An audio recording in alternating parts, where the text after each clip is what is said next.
Earlier, I spoke to Dr. Michael Plit, who was Mandela's doctor for 22 years. He is a pulmonary specialist and developed a relationship with Mandela and his family. Earlier, he shared some personal thoughts with us. It's awful. I feel so unhappy. We were at the funeral, and it's very, very, very unhappy. I feel heartbroken.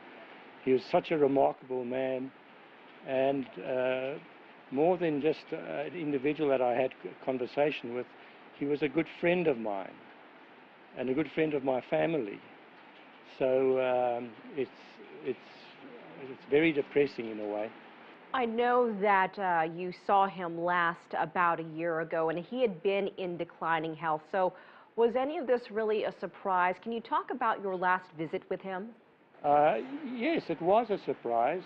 It was a sudden event, and a very, very tragic event.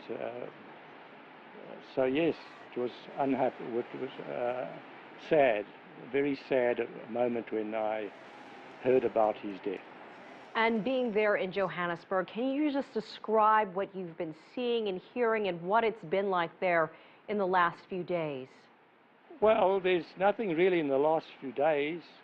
All this issue was when it was announced in the TV and the radio that he had died.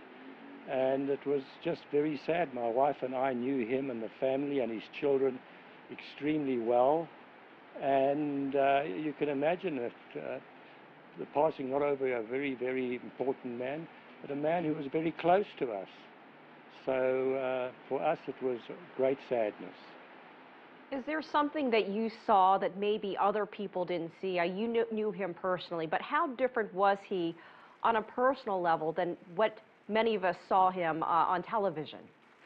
I think what you saw on television was a man who had emotions of unhappiness, but otherwise he was very much the same as always.